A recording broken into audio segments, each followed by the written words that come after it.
শুভ সপ্তমী বন্ধুরা, পুজোয় অনেক আনন্দ করো, ভালোভাবে কাটাও।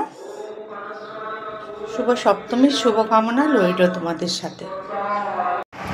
নমস্কার বন্ধুরা, মৌসুমিস কিচেন ডেলি ব্লগে তোমাদের সবাইকে স্বাগত। আজকে আমি করব পায়েস বা পরমান্ন বা মিষ্টান্ন।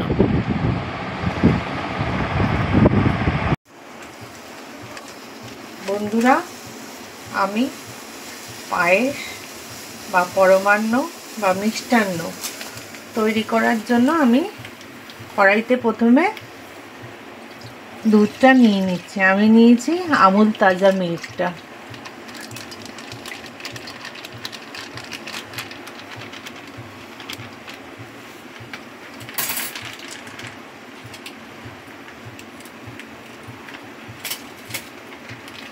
এক লিটার বন্ধুরা 1 লিটার দুধ আমি নিয়ে নিলাম।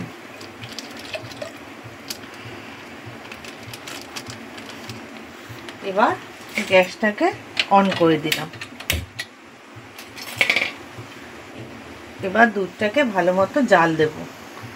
জাল দিয়ে একটু ঘন করে নেব। আমি একটা গ্লাসের মধ্যে 10 টাকার 3টে আমুল দুধের প্যাকেট নিয়ে নিয়েছি।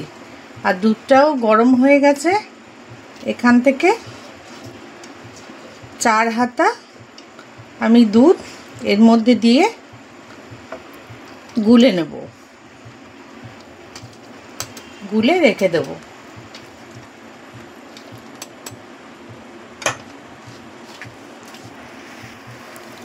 দুধটা একটু ঘন হয়ে এসছে।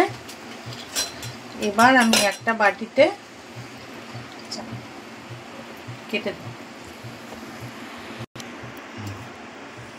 একটা বাটিতে আমি 50 গ্রাম গোবিন্দভোগ চাল নিয়ে নিয়েছি। চালটা আমি ধোবো না, এভাবে হাত দিয়ে ভালো করে ঘষে নেব। 1 লিটার দুধের জন্য 50 গ্রাম চাল লাগবে। 1 মুঠো চালে হয় 25 গ্রাম। 2 মুঠো চাল নিলে 150 গ্রাম হয়ে যাবে। চালটাকে আমি ভালো করে ঘষে নিচ্ছি।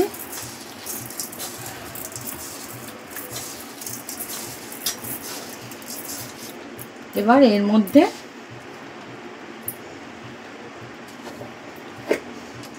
দিয়ে দেব 2 চামচ ঘি।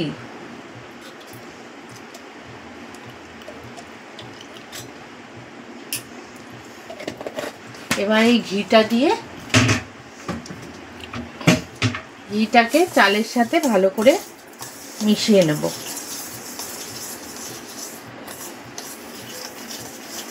ঘিটা চালের সাথে ভালো করে মাখিয়ে নিয়েছি। এবার এই চালটা দুধের মধ্যে দিয়ে দিলাম।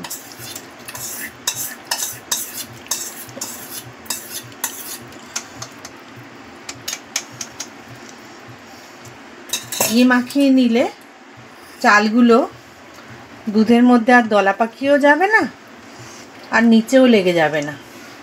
স্বাদটাও খুব ভালো হবে পায়েসে।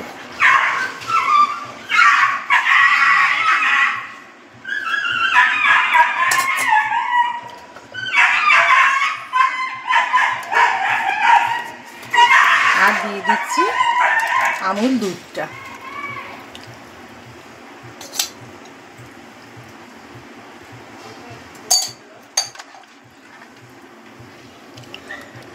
এবার চালটা সেদ্ধ হওয়া পর্যন্ত অনবরত নাড়তে হবে, যাতে নিচে লেগে না যায়।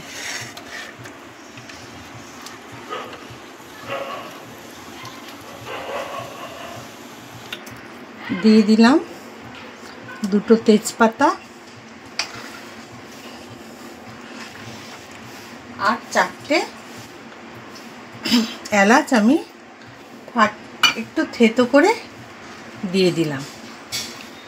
এই এলাচ আর তেজপাতাটা দুধটা চাল দেওয়ার আগেই দুধে দিতে হবে, আমি ভুলে গেছিলাম, তাই আমি পরে দিলাম। এবার এটাকে নাড়তে থাকবো যতক্ষণ পর্যন্ত না চাল সেদ্ধ হয়ে আসছে। সেদ্ধ হয়ে গেছে, এবার আমি মিষ্টি দিয়ে দিচ্ছি। আমি বাতাসা দিয়ে করছি, তোমরা চাইলে চিনি দিয়েও করতে পারো। আমি এখানে 250 গ্রামের থেকে একটু বেশি দিয়ে দিলাম বাতাসা। এবার এই বাতাসাটা ভালো করে মিশিয়ে দেবো।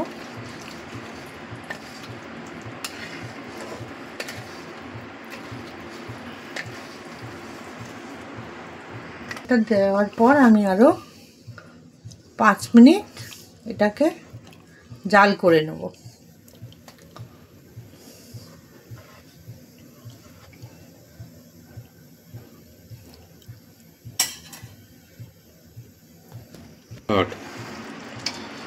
চাল সেদ্ধ হয়ে গেছে, এবার আমি এটাকে নামিয়ে নেব। এবার আমি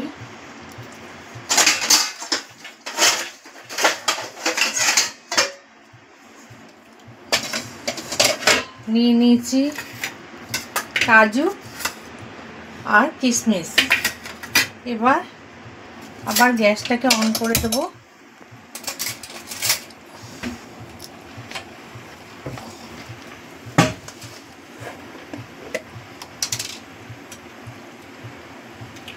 কড়াইতে 1 চামচ ঘি দিয়ে দিলাম।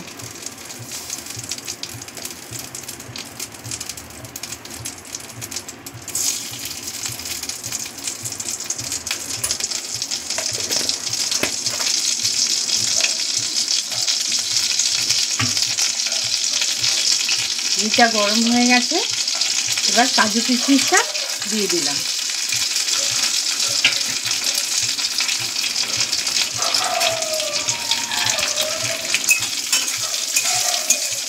কাজু কিশমিশটা একটু ঘিতে ভেজে নেব।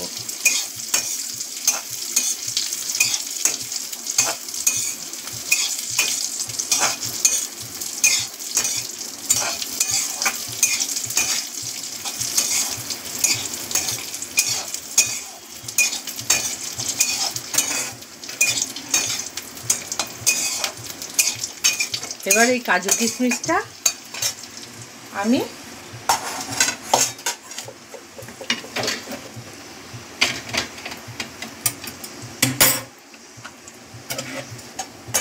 এই পায়েসের মধ্যে দিয়ে দেব।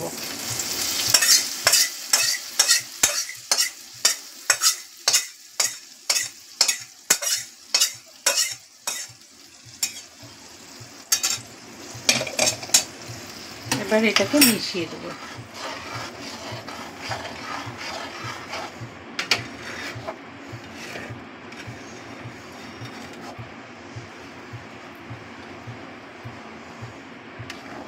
বন্ধুরা, তৈরি হয়ে গেল আমার সুস্বাদু মিষ্টান্ন বা পরমান্ন বা পায়েস। এবার আমি এটাকে ঢেলে নেব।